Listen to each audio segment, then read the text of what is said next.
Cage, please kiss me. Greetings and salutations. This is Cage's Kiss, the ultimate Cage cast, where we discuss each of the National Treasure's cinematic masterpieces and his life. We also try to glean whatever kernels of wisdom we can from his character that week. My name is Linda Castro, but you can call me Manchego. And I would be Adrian, and call me late for dinner. And you can just call me Drunky the fucking clown. Hi, Donnie. Or Donnie. Hello. This week we're discussing the dumpster fire that is the Cotton Club. Oh my word. So if I could just share a little bit about Cage's life and this film as it relates to Cage. In the year of our Lord, 1984. 1984, yes. First of all, he went against his agent's advice to do this movie as well as Rumblefish because, of course, his agent was saying, basically, dude, what the fuck? You just changed your name so you wouldn't be perceived as benefiting from nepotism, and you're doing his films, your Uncle Francis Ford Coppola's films. What the hell? But, and it was a weird choice because, I mean, why the hell did he change his name? But then I thought about it and I figured, well, if I had an uncle that was a filmmaker, I would leverage the fuck out of that. But, and it sounds like that's what he did, but I really don't think that he needed to because, I mean, he's proven that he can get a movie on his own and he's a fine actor, so. Well, oddly enough, this comes from a strange source, but Gene Simmons actually said something that sort of pertains to that. Do what now? No, okay, so Gene Simmons, Kiss, right? Both Gene Simmons and Paul Stanley. They're a couple of Eastern European Jewish fellas. In terms of ethnicity, not in terms of like them not being American, because they totally are. But Gene Simmons was all about image and show business, and when Vinnie Vincent was briefly their guitarist in the early '80s. Vinnie Vincent is the stage name. The original name was something more Italian sounding. And the guy's like, well, why can't I just use my own name? It's like, no, that's just how it works. You know, in the entertainment industry, you got to get something non-ethnic sounding. And Vinnie Vincent's like, well, I don't see what's wrong with my, whatever it was, Italian name. And Gene Simmons like, well, you sound like a fruit vendor or something. Oh. Now, Gene Simmons is an asshole. And not just because he put out that album. But it's also that's also an entertainment industry thing, like the original A Star Is Born. It's like, what's your name? Esther Blodgett. Screw that, you're Vicky Lester now. Yeah, or Dirk Diggler. Because the name's just so powerful. That's right. Or Chota Boy. Max Steel.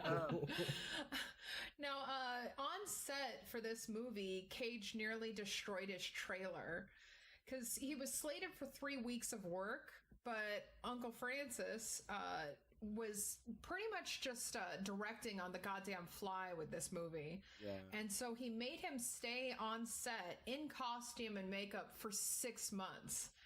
And in the meantime, Nick Cage had a lot of offers for starring roles, but he had to pass them up because of this goddamn movie. So do we know what he was offered? I destroyed my trailer too. Unfortunately, I knew. Beverly Hills Cop, The Terminator, Conan the Destroyer.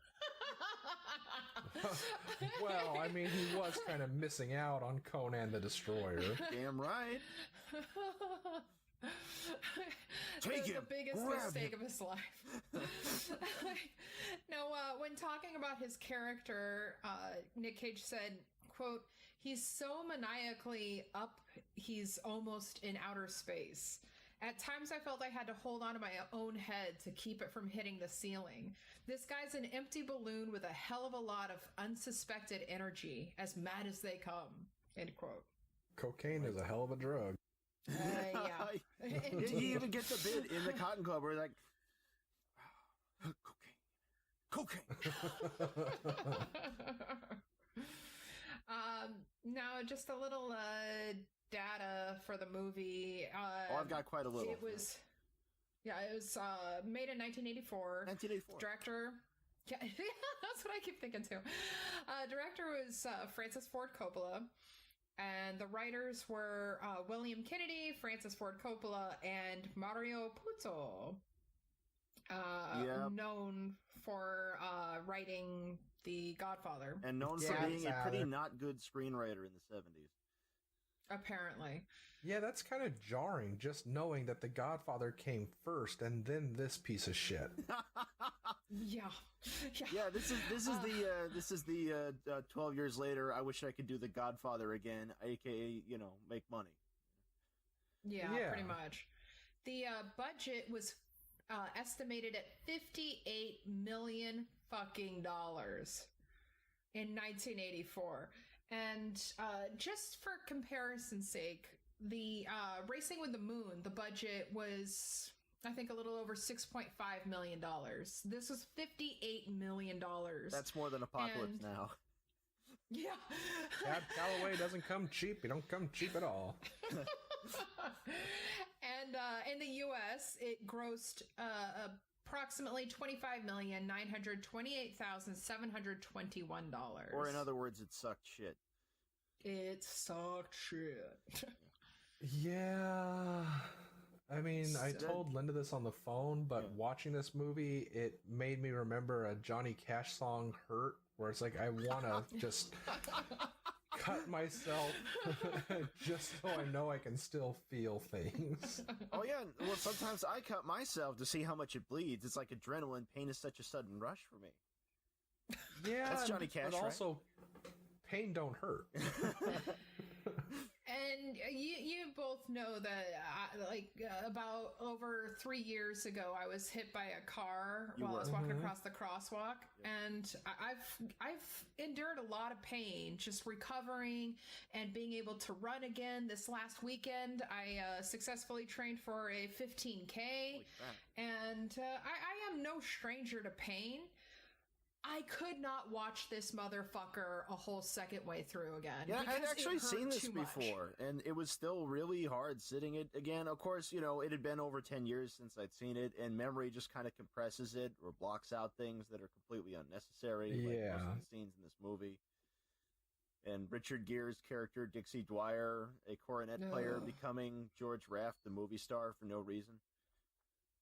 Yeah, it's just other than being Richard Gere. I think we should point out though that to the people who are never going to watch this, Nicolas Cage is totally in this. A lot of people are totally in this, but for some reason, Richard Gere's name is above the title. It is a Richard Gere movie, officially. Yeah. Even though it's called The Cotton Club, and it's about a jazz club in the 1920s where all the performers were black. Yes. Yeah. My second note, actually, my first note was, oh boy. And then my second note was, for a movie called The Cotton Club, there sure are a lot of white people. Although Gregory Hines is totally in it, along with his brother, Maurice. Yes. And we'll get into that. But first, let's talk about some information about this, if you can call it a movie. Well, I've got so much weird background crap about this one. So do I. Yeah. It was a real dumpster fire on screen and behind. Well, it's also largely, it's not even entirely Coppola's fault. Robert Evans pretty much got this piece of crap started, who also produced The Godfather, as you may remember from seeing The Kid Stays in the Picture. Yeah, and during this time, he was basically in a coked up frenzy. Yeah, even though it was a little while after his bust, too. But, the most interesting thing about Evans' involvement, who, by the way, also produced Rosemary's Baby and The Marathon Man and used to be really good. Yeah. He actually became embroiled in a murder investigation involving the production of this film. Because originally promoter Ray Radin was going to be the financial backer because Robert Evans had pulled away from Paramount and was doing it outside of the studio system. And he was going to be the backer, but he was murdered on May 13th, 1983, on the orders of a Karen Jacobs Greenberger.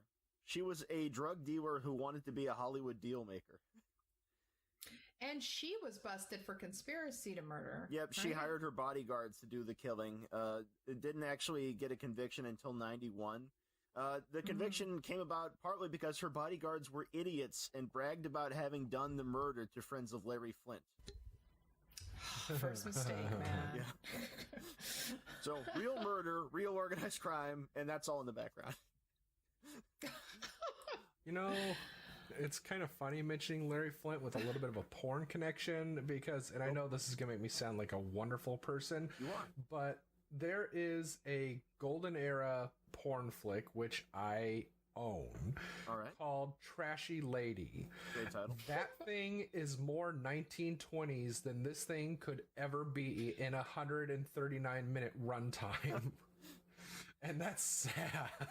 Well, the Even tragedy. the dialogue was better. I think the tragedy of this movie is that it is such a high gloss production. It like for the early 1980s historical films, like you couldn't want like a better looking period movie. Yeah. You know, And the performers are immensely talented. like yeah, no, he assembled what is largely an amazing cast and Richard Gere. It got it's good. It's good photography. He's got John Barry, formerly of the James Bond movies, doing the score, and it comes off pretty well. Yeah. You got all this stuff, and there's no cohesion at all. Like if you watch the movie No. without sound, you might think it was fine. You know, if you kind of were doing something else at the time. But I mean, it also just feels like they went to Mario Puzo, like, hey, we got this idea. We want you to pin it. He's like, okay, here's what I'm asking for you to give me to write your script. It's like, well, we don't have that kind of money. It's like, oh, well, then you get discount Godfather. Fuck you. Well, actually, Robert Evans wanted to make the movie as a sort of love letter to the Cotton Club, the actual Cotton Club, and he managed to raise $8 million, but he couldn't fix the problems with Mario Puzo's script. And Should've done it. in fact, in The Kid Stays in the Picture, he described the whole thing as, quote, a chaotic, coked up nightmare, Yeah, end quote. Yeah. that makes total sense. Well, Yeah, Puzo, yeah. if you look at the other movies he wrote besides The Godfather, they are terrible. He wrote Earthquake, Yeah. which, you know, despite being a delightful Oh, 70s God, yeah. disaster movie, is also shit. Yeah. And he worked on the Superman movies with two other writers, you know, and it just like if you see like other like TV movies and stuff adapted from his stuff, it's like, oh, that's shit too. Look, The Last Dawn, like this is a boring miniseries. Yeah. Like when you think about it, like The Godfather's good because Robert Evans was relentless and not on cocaine, and you know Francis Coppola was still good. It really had little to do with Puzo. Well, and at this time, Robert Evans was also having problems with Richard Gere, Yeah, who a lot of them did. apparently, yeah, right. He's just an asshole. Yeah, who apparently insisted on exhibiting his wonderful cornet playing talents. Yeah, he made him include that. And yeah, even though the Cotton Club did not have any fucking white performers. It doesn't make any sense that a white cornet player, who by the way never performs at the Cotton Club in the whole film, is the focus. I was going to say on top No. of that, even when he plays, he's not playing the fucking instrument. He barely moves at all while he's playing the fucking thing. But that is him playing. I mean, you know, to give him credit, he does seem at least decent at it. But Yeah, but not as good as James Remar and the others seem to think. Yeah. yeah, right. Well, and also I think that it a lot of it is Robert Evans's fault because he should never have made that fucking promise to begin with. And apparently he approached Al Pacino. No, it wasn't Al Pacino. Please hold. Oh, well, while you do that, I'm going to endorse myself in the only way I could to get through that movie. Yeah. Oh, here we go. No, it was Al Pacino. He originally approached Al Pacino, supposedly, to play Dixie, but Pacino said that it was too close to The Godfather. And then Furthermore, I look Sylvester- entirely too Irish. No, this is allegedly. Yeah. He Sylvester Stallone was slated to play the part. Hell, I would have watched that. Allegedly, he backed out when he found out that Evans was sleeping with his then Yeah, girlfriend. I saw that too. Yeah. I was hoping you were Yeah. going to say he was allegedly backed out of it because he wanted to save that performance for Stop or My Mom Will Shoot. Oh, are we forgetting Rhinestone? Nobody remembers Rhinestone. I remember Rhinestone. I also remember him punching a ghoulie in the shower of a hotel room. Who hasn't done that? But anyway, Robert Evans approached Francis Ford Coppola with for help with some metaphor of helping him save his baby. Yeah. And Coppola said that he would help him fix the script and his actor problems for a week or so. However, once he read the script and he saw what a shitfire that was, he realized that there was no way in hell it was going to be fixed within a week. So they eventually hired the Pulitzer Prize-winning author William Kennedy to do a quick treatment on the script. Who wrote 20 drafts. But, yeah, I wrote 20 drafts of the script. And between Kennedy and Coppola, they ended up with 39 scripts for the movie because it was constantly fucking Which they should have even while set they were fire filming. to all of them and just started fresh because the whole concept was garbage. They didn't have anything. Exactly. Exactly. Well, Evans, Evans mm-hmm. was all ambitious to make his name again as a Hollywood, force outside of the Paramount studio system because he's just left them. And Paramount at one point actually offered to come along, and give them completion funds and distribute like a pretty fair deal. And Evans is like, no, I'm done with you. And Coppola, of course, he's desperate to recoup losses from One from the Heart, because Zoetrope was in trouble. From a couple of bombs, including Rumblefish.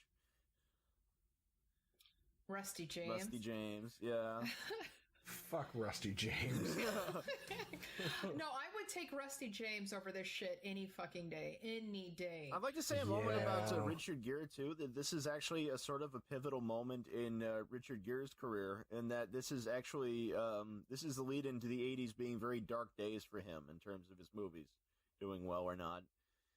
Because before this, he'd done An Officer and a Gentleman, which was profitable, and he'd done that crappy remake of Breathless, which was not good, but profitable.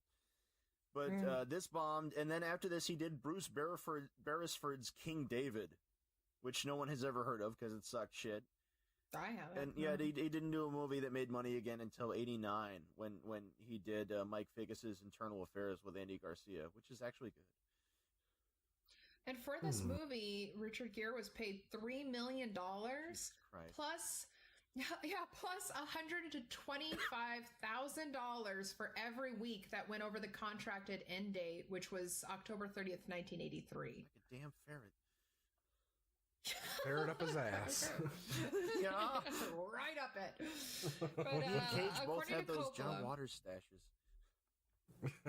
well, that's how you know that they're related, right. that they're brothers. Sorry, according to Coppola. According to Coppola, Evans kept asking him to direct the film, but he told Evans that if he were to direct it, he would want complete control over the movie, which he took. And in doing so, he fired 5 of Evans's production crew. Some of them required pretty large payoffs. He fired the music director, Jerry Wexler, and hired someone who had to be flown in from his work in Switzerland. Ooh. And he constantly argued with Evans and walked off the set multiple times. And then later banned Evans from the set. Yeah, well, it all resulted in Evans taking Coppola, Orion Pictures, and the financiers, Edward and Fred Dumani, I hope I'm pronouncing that right. He took them to court. And which, he filed a lawsuit against them, which resulted in Evans getting a flat fee and production credit in exchange for giving all creative control over to Coppola. And while editing, Coppola was afraid that this lawsuit might result in the injunction to seize the film, so he hid the print. So, yeah. He hid it in Richard Gere. Yeah. In my ass, the one place I knew they wouldn't find it. I've noticed a pattern in every one of our episodes. We talk about actors acting by putting something up their ass. That's just how you get Richard Gere started. Yeah. Pretty woman. I'm You know, no they were good having to before find that noon thing or all- without a gerbil in my ass. If you turn the sound up loud enough, you can hear the little wheels squeaking up there.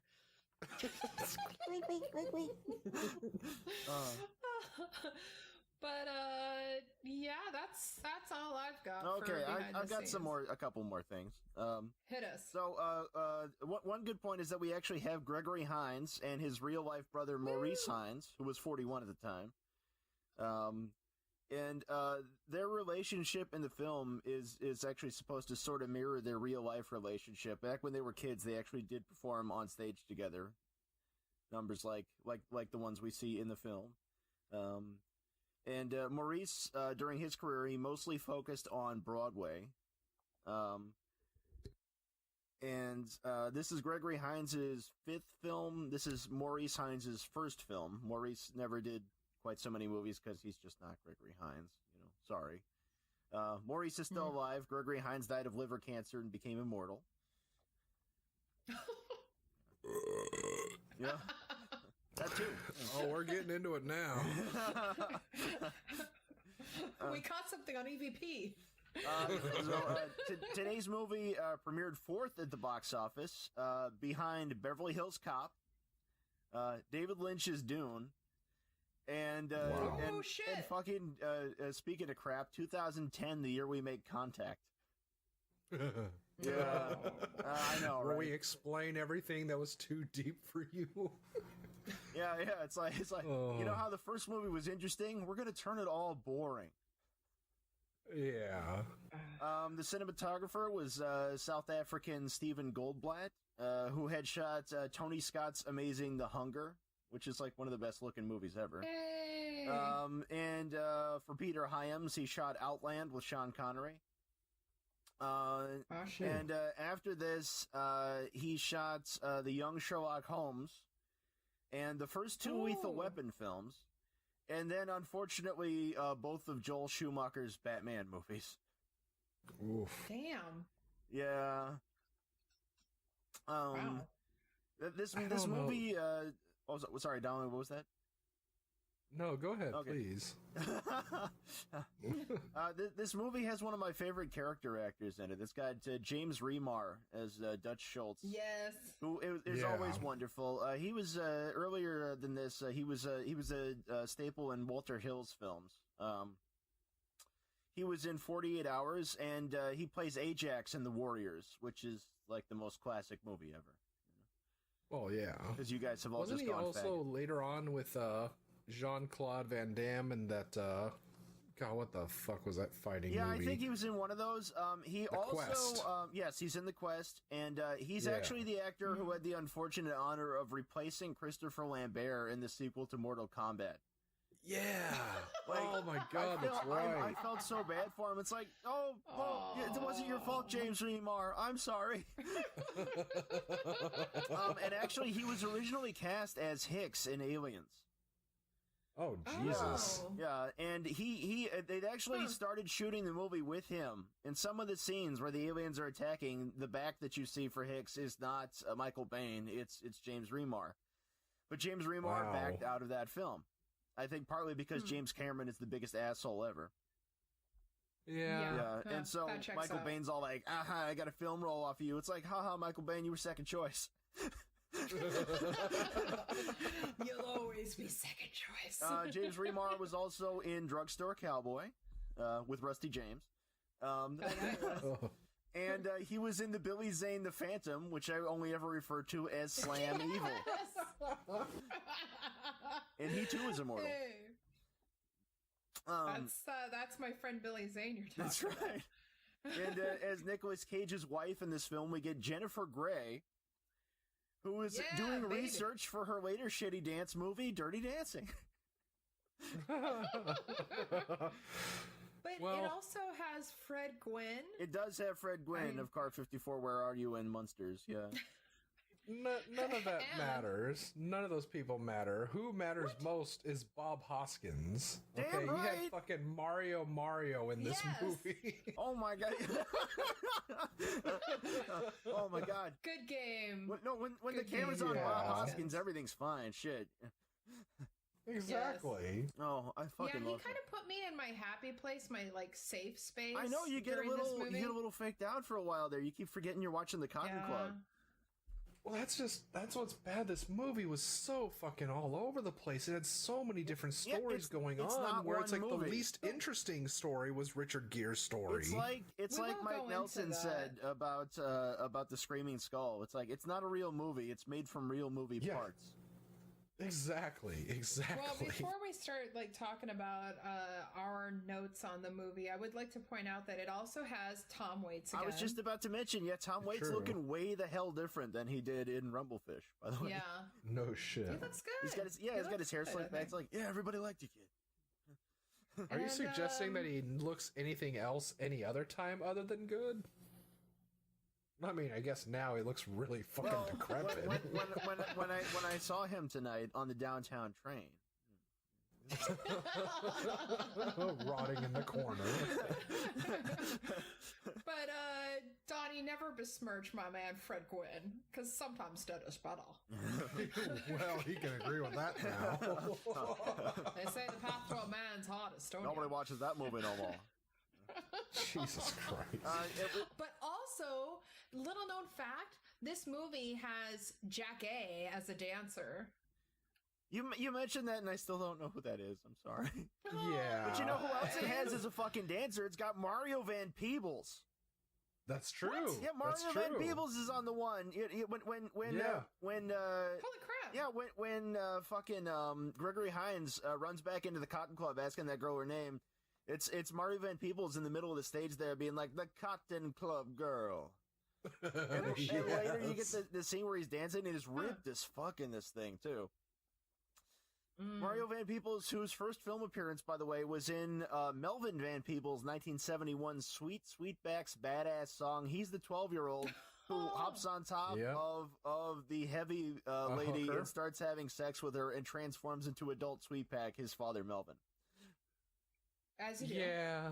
Which is loosely inspired, we'll say, by Petey Wheatstraw.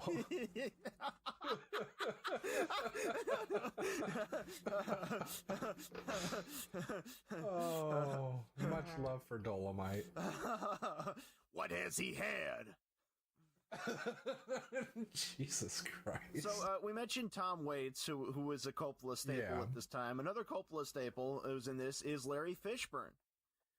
Yeah. Yes, playing a although character. like he was so much better than this fucking Oh, he's movie. better than like, a lot of he's Larry Fishburne's slumming it in a lot of his films. this movie did him so dirty because his character didn't even need to be in this. But the interesting point about his character, though, is his character is a fictionalized version of the actual guy that the movie Hoodlum was based on, which also starred Larry Fishburne. Right. Huh. Well, And is better than this before movie. I forget, Jack A was in 227, and she was also in Ladybugs and Sister Sister. Come on. You know Jack A. Oh. Oh, don't you Oh, open by your the way, mouth and talk shit on Jack another Jack person A to who me. we also saw in Rusty James is that we've got Diane Lane back. Diane Lane, who later did Lady Beware, where a stalker wants to fuck her because she makes sexy window displays at a department store. Well, I mean, you know, mannequin's kind of the same, I guess. Hey, don't you diss mannequin like that. I'm not gonna diss Nothing's mannequin. gonna stop us now. Jesus Christ. We can live this thing And together. back onto Walter Hill, Diane Lane was also in Streets of Fire with Michael Pare, which was another enormous box office bomb. Wow. Yeah. Bum, bum, bum. This movie also is continuing another wonderful theme I've noticed in these movies, where it's romantic to slap and beat the shit out of a woman to get her to realize how much she wants to fuck you. Yeah. Adrian, are you finished with your... No. behind the scenes stuff? Look, this thing had a cast Okay. of thousands, so you Because shouldn't be... I really wanted to go into that too. Okay, yes, I totally acknowledged. Great theme, great theme that continues from Racing with the Moon, and Rusty James, and Valley Girl, And Valley Girl. and The Best of Times. And Valley Girl. If you haven't heard these episodes, Yeah, viewers, they did kind of beat the shit out of that girl helping with the band. right? Just found a moving company, Diane Lane, that isn't even pertinent to.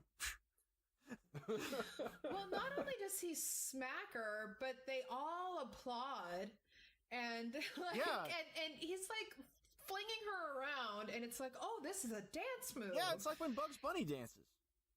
Yeah, well, that's what cracked me up was when the couple was like started play slapping each other. It's like, this is not your mom and dad play fighting, you fuckers. And then she rewards him by sleeping with him almost immediately after that. Well, no, Yeah, well, I think that's the lesson here is that with Diane Lane's character, you got to be more like Dutch Schultz and kill a guy in front of her, and then the motor gets running. Yeah, and like, give her a club. yeah, like, don't you But, know I love you, you ditzy bitch? You wore that stupid hair He's hat the thing. one for me. Ladies, if I might, if a guy smacks Actually- you out in public, like, Yeah. unless it's consensual and you're really into that, it's probably time to Just leave. say no, like she said in the movie, and then like actually not have sex with him, unlike in the movie. Yeah. Yeah. But, You might want to press from charges. that- from She that did scene at in the least movie. mention this Yes, when yeah. they were having their scene. kinda- She's like, fuck you, I'm not going to kiss you. You beat the shit out of me. But they still fuck. She's And like, I then ain't he's gonna like, kiss you, he's like, but I'll I'm fuck Richard you. Gere. Come on, I got the stash. You know you want it. Yeah. So, come on, I got the dribble in my ass. I'm ready to go. Come on, let's do this. That stash does Once not feature his again- face well. Just like Wuthering Heights, the two love interests are just the worst fucking assholes. Heathcliff. Like, I don't want either of them to find happiness. Fuck No. both of them. But in that scene, which is about 2/5 of the way through this lumbering shit pile of a long ass movie, the character who intervenes, Saul, is portrayed by Julian Beck, who you may remember Yeah. as the villain in Poltergeist 2: The Other Side. Oh, Yes. Who dropped dead like the following year, by the way. shit. But you don't listen in the scene at the club. They're like, Saul, knock it off. You're gonna have a heart attack. I love Julian Beck in this, by the way. He's so great. It's like you didn't have a mother. It's like they found me in a garbage pail. I used to race rats. I believed it. Right? No, it was so. I No, totally forgot that he was in Poltergeist. Yeah, that was him. now It's like, 'cause God is I thought in he looked familiar. his holy temple.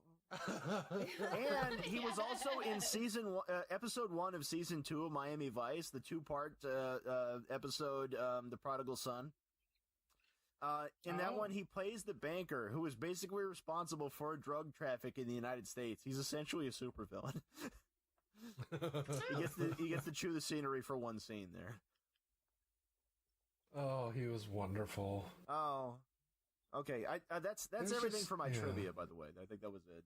That was the well. Yeah. Got the rest of it. So There's- let's dig into this shit. Okay, well, There's just so okay. much that doesn't make It's sense. a lot of it does. Yeah, okay, so we should point out that there's two romances that are sort of supposed to parallel one another. There's Richard Gere trying to ball Diane Right. Lane, who's also balling Dutch Schultz, played by James Remar, a murderous gangster who really, really violently stabs a guy to death on screen, and it's like, holy shit! And then I was more then they're concerned kinda they lost the meat table.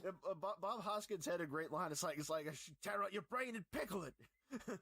You're the craziest son of a bitch I've ever known. That's right.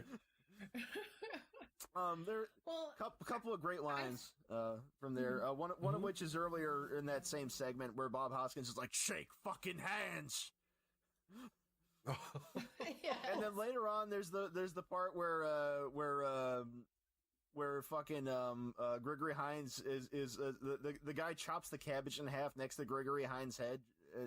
Right. And the lady, Gregory Hines' love interest, who's passing for white, she breaks a bottle over the guy's head, and he turns around and yells, "Get out of my ass, woman!" If I had a dime for every time I said that. Well, I know we were were talking about it earlier, and I've got to say that this movie suffered from way too many goddamn storylines. Yeah. Well, it doesn't balance them well. There's sort of a way to do that ensemble thing, but they wouldn't admit to the fact that it was one, because Richard Gere is still the focus for no reason. Yeah, well, exactly. I think it would have been fine if it was like a series, a mini-series, or, whatever, but they didn't develop any of these stories or characters long enough for you to give a shit about anybody or anything here's the thing, though. Like I mentioned, the parallel romances, like Gregory Hines becoming obsessed with the female performer at the Cotton Club, who is passing for white, or who can pass for white, rather. I mean, they only allow black performers at the Cotton Club, so she's not passing at that time, but she passes afterwards. Yeah. That's the other romance. And they made it less interesting, which is really bullshit. She keeps referring to having a private life, and I don't think that was ever fleshed out in the film. No. He's also, he's also really on her, kind of like Cage on Lane, even though a little less disturbingly. This is actually I mentioned this when we were talking about Elizabeth McGovern on the last one, when we were talking about Racing with the Moon, is that in 1981 there was Milos Forman's Ragtime, which actually is kind of like a more successful version of what this was trying to do, because that one it's also very, very historical, immersive, epic film. It's actually longer than this, but doesn't feel it. And in that one, the racism and the injustice and the trying to obtain justice is the actual focus of the film, even though there are also white characters. Yeah. Like, that's the actual core of that movie. Whereas in this one, that is definitely avoided. It's the race stuff is all window dressing. And I mean, we can get into this later when we go into our face-off segment and talk about improving the movie. But really, honestly, if they would have just focused on Gregory Hines' character, his brother, and forgive me, I'm forgetting her name, the woman he's interested in. If they would have stuck with her story of playing both the black and white lines, and what she had to do to get along in her life at that time and to make it as a performer, and focused on the Hines brothers relationship, and have the actual fucking Cotton Club as part of the story, this would have been a much better movie. So basically what I'm saying is, unfortunately, it means dropping Cage's character, but just drop the story with all the white people, and you actually have a decent movie. Well, if it had been made, like maybe even as little as 5 years before, the focus might have been different. I mean, like in the 70s, you get stuff like, you get the movie where frickin' Billy D. Williams plays Scott Joplin. Like you got to have epics about black historical personages and such at that time. Whereas in the 80s, but it even was less of a thing.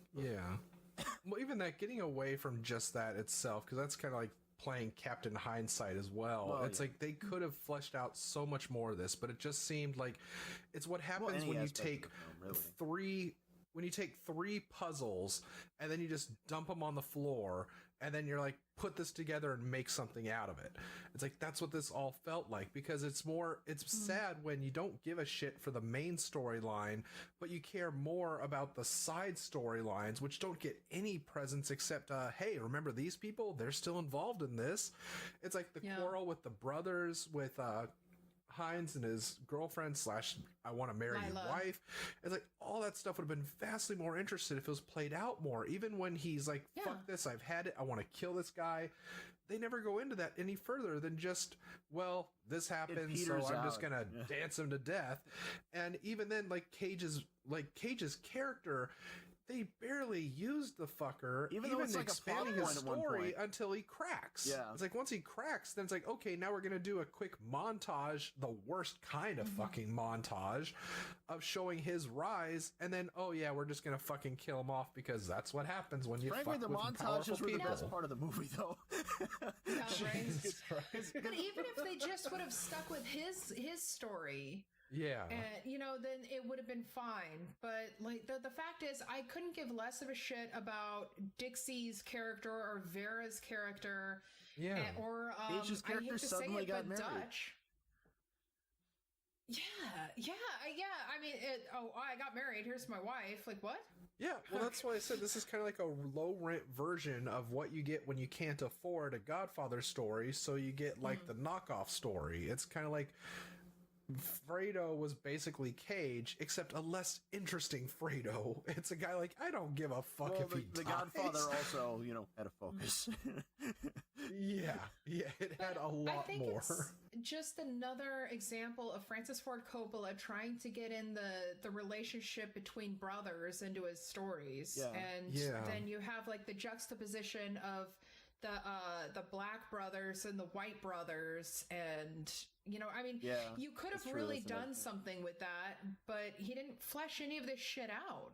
Yeah, it's just kind of like little blurbs almost. Like when you're like, hey, remember these people played in this club and we're going to show you these people. It had a lot of famous acts that came in, but it's just kind of like referential. It's not something they make a story out of, but they kind of want to go that way, it looks like.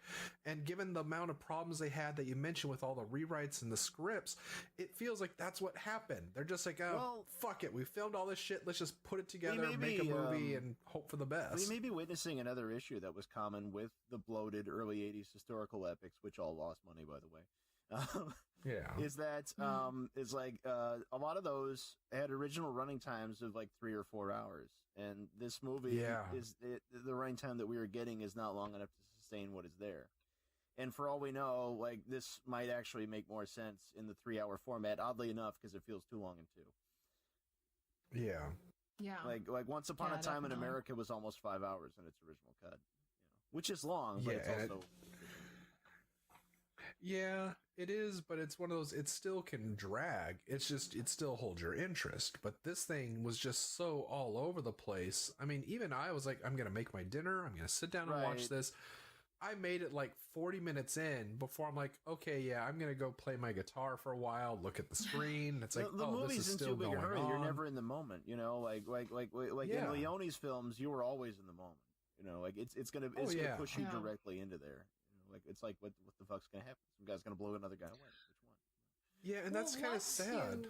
Once you start to like care about anything that's going on, then they switch over to another storyline. And sometimes it's really breakneck cuts too. Yeah, exactly. Yeah. But and it's just next thing you know, Lawrence Fishburne's character is like giving a swirly to the white dude. Yeah. At the Cotton Club, and it's like, what is happening? Also, there's the guy at the Cotton Club who gives Gregory Hines grief from the moment he gets there. It's like who hustles him down the stairs and like threatens to chop his head off and all that stuff. You get that dude. I don't remember his name right now. He's a character actor too. He makes a lot. He's in a lot of things.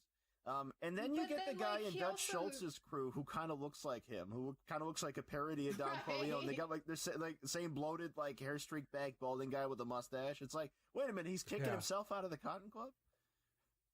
And he tells Gregory Hines' character Sandman to keep his hands off the merchandise, and it's like, but he's a performer there too. Why is he being such a douchebag to him? Like I don't.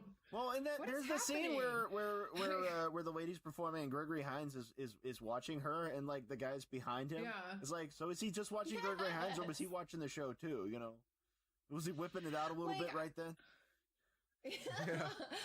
Like I feel like if they would have just focused on the Hines brothers characters and Lila and their whole storyline, and maybe even Lawrence Fishburne's character, then they could have kept this big white douchebag in there and like actually. Yeah, like I mean, they could have done so much with that, and said like made it a commentary on this is what they had to deal with every goddamn day. Well, yeah.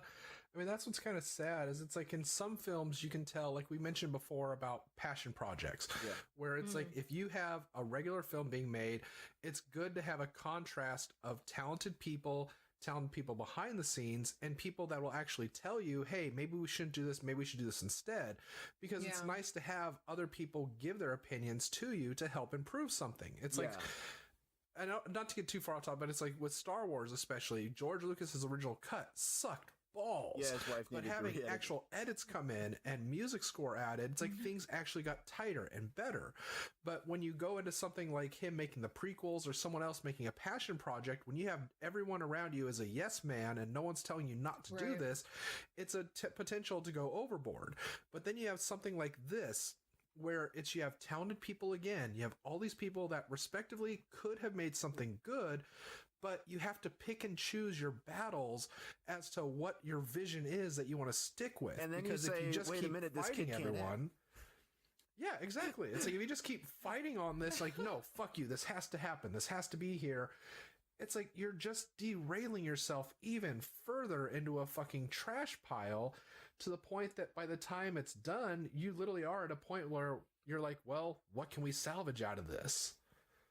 Well, and I think that's the biggest like travesty in this whole movie is that there were such tremendous performances, and not just with the acting, but the dancing and much of the music. dancing. Yeah, but I mean, still, like these performers were fucking amazing. Oh yeah, they really were. But it was just such a shit script. Yeah. And like such shit decisions with the directing. Like there was the one scene where what's her name, Frances, Dutch's wife, is filling out a crossword, and they do a dramatic. She just writes the word gangster. Yes, they do a dramatic. That montage was a parody of itself. It's like when you write a whole bunch of exclamation points, then you put the number 1, then you spell out the word 1. My notes were fucking really. No, I mean, it's not as bad as fucking King Kong and spelling out Skull Island in dramatic slow motion as you're spelling it out for everyone, but still. It's such a pity, the way that organized crime dominated Harlem in the 1920s. I mean, even the Man of Steel can't get a percentage of the numbers because he's Irish. Yeah. Well, we didn't want to hurt Frenchie. we just wanted to cut him a little bit. I mean, apparently Fred Gwynne wrote the scene where Frenchie is reunited with Bob Hoskins, and I'm like, I can see why Coppola wanted to cut this though. But that was my favorite scene. It's like just so fucking awesome that he broke his fucking watch and he had a new one for him. Like, you fucking guys, troll. I love this. I don't know about you guys, but I so fucking badly wanted them to make out. They get the scene where they're peeing together. Like, kiss him. The first time I saw this. Come on, go for it. The first time I saw we're this, gonna Bob shake Hoskins, the paint off these walls. Yeah. I was worried sick about you. That was the love interest that I was actually interested in. That's probably like 90% of what was cut out of the film. I found that really distracting, honestly. When I first watched this way the heck back with William in 2004 in Eric's apartment. You found it distracting because it was so fucking hot. The thought of Eddie Munster going at it with Mario. The Cotton Club. Herman Munster. It's just Bob Hoskins doesn't need knee pads. He doesn't go down that road. You go down that road. Well, a man's cock is stonier. But hey, Richard Gere doesn't look like a fruit. He looks like a hamster. Yeah, that was an interesting choice. I think I would rather watch Mob Boss than this movie. Oh my god, yeah.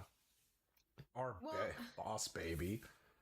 And what the fuck with the final scene, like where it's all of a sudden it's like, oh wait, we're gonna try to be like a Broadway happy stage ending performance. Musical bullshit. Yeah. What the fuck was that? The whole movie is paying homage to 30s gangster movies, and 30s gangster movies end with the main guy getting shot to death. There's even a because it was scene like at the end of the thing. You had to show 20s. crime didn't pay. It's like Dixie Dwyer should have had a damn bullet in him. Yeah. For those of you who won't see it, Don't good watch for it. you. Yeah. But yeah, the final scene ends with just like they were trying to do a goddamn stage production because it's at a train station, and they show the Sandman, Gregory Hines' character, going down the steps. He just got married to the love interest Lila. And then Frances is walking by the coffin of her deceased husband, the mobster, Dutch. And then there's Dixie Dwyer, Richard Gere's character, meeting up with Vera Cicero at the train. Like, they're gonna go off into their happy ending. Oh, and then there's their mom, Dancing porters and stuff. She's being the average problematic white woman trying to show a black girl how to dance. Don't you know what their mom's going through? She's like, no, that's not how you do it. This is how you do it. Wait, we're talking about the Dwyer mom? Yes. Who was played by Gwynne Verdon, who was Lola in Damn Yankees, by the way. Which I did love her in that. Only now whatever Lola wants, yeah, she that's gets. right. Pretty much. At least that's what I hear. I want Richard Gere for my son. So are we at our face-off point here? I think so. We'll take I've his already face off. said what I think would make it better. What do you guys think? Oh yeah, wait. Adrian? Well, I mean, usually we try to recast Cage specifically. I think, though. I mean, although I mean, like with all the catastrophic potential re-edits of this film, like that character might just vanish anyway. Yeah. Honestly, even though I kind of hate him, I honestly think going back to our previous movie that Sean Penn actually could have done a lot better than Cage did in that part. Oh yeah. Oh hell yeah. As short as it was, he could have brought a lot more intensity to it because Cage just came off like a whiny Sean little Penn, bitch. who also actually looks Irish. Yeah, he could pull off like an Character's Irish. supposed It's to be like he Irish. could be. Yeah, he could be your Sonny Corleone. I mean, that's basically what the fucking thing was. But the only other thing that can improve it is just not having made this at all. Yeah. Well, I mean, like, Yes. back to the drawing board, guys. You know, don't blow $60 million when you don't know what kind of movie you're making. That's the thing, though. I can't say, like, I wouldn't recast it. I would just take out the fucking character altogether. Yeah. Yeah. Well, I mean, or like you mentioned, also make a couple of miniseries out of it. I mean, Yeah, like you said, if you made a miniseries out of it, that could have done a lot better. At least that would have given people more time for their stories and actually focused on the fucking people that were performing at the Cotton Club. Why'd they give it to that Kennedy guy, though? If they were going to get for a rewrite, why didn't they just get E.L. Doctorow? Yeah. I don't know. Speaking of much better movies from the time period, though, Bob Hoskins, actually playing British in 1980, did a British gangster movie called The Long Good Friday, which is like one of the best gangster movies ever made. True. We'll see that one instead. Well, if you really want to see this kind of musical movie with the organized crime and whatnot, and Richard Gere, I would say just fucking watch Chicago. And if you don't, I mean, Chicago's got the Queen Latifah, and if it's got too much music for you, then I'd say just fucking watch The It had too much Untouchables. music for me.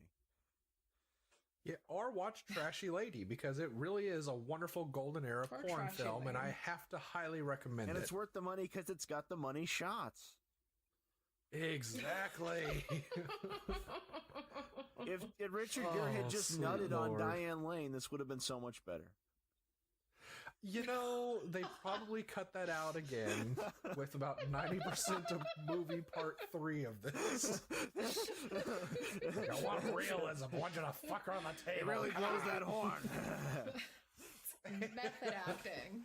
Yeah, now that you're done fucking, start beating the shit out of her again. That plays real well. Some people don't like me. So, Train wreck. what do you guys think think about for wisdom, cagey wisdom? Probably don't shoot kids and do random kidnappings. Yeah, it's don't bad hurt the for bad- French. It's bad Yeah. optics. It's just bad optics. I'd say at the beginning of the movie, he would have said that when you have the opportunity to get what you want, seize it and leverage your opportunities, friends and family. And I feel like that's kind of what Cage did in this film. And maybe don't use the N-word In that general. much. Yeah. He is playing a lot of racist in these early films. Yeah. Just saying. Yeah, no, we just come off him in another historical film using the J word, and now it's quite the N-word. Quite the very N-word. Yeah. Quite a bit of it. Yeah. But, yeah. He's like Yeah. N-word G. Robinson. I did kind of like God damn it. I did kind of like the scene where James Remar, the Dutch, says that he calls them mix, and they kind of look at each other. Him and Richard Gere kind of look at each other like, what? And I was thinking that's exactly how I feel. Like, wait, they're supposed to be Irish? Richard Gere on the I Lucky don't think Charms they box. were acting in that moment. I think it was a legitimate, like, oh, wait, we're Irish. Yeah, that's right. Was Richard Shit. Gere acting at any moment? Yeah. They were both like, wait, we're Irish? I was like, oh my god, we're rolling? Oh, fuck. Shit. Okay, yeah, let's do it again. Fuck, I didn't get that script. That just happened. Yeah. It's like, I know I'm Irish, but I see myself more as Italian Irish. Well, they're right next door. There's so much crossover. So, all right, I guess it's time to say that, please, help us out. Listen, follow, rate, and review Cage's Kiss on iTunes, Apple Podcasts, and on SoundCloud, Stitcher, and Spotify. We're just starting out, and we could really, really use your help. And while I'm at it, remember you can find Cage's Kiss on Facebook and on Twitter at Cage's Kiss. You can visit our website at cageskiss.com, and you can write us at cageskiss@gmail.com. Please, we want to hear your stories of Cage out in the wild, And that too. your demons. Let's watch this again. Oh, God damn it. I fucking hate You you.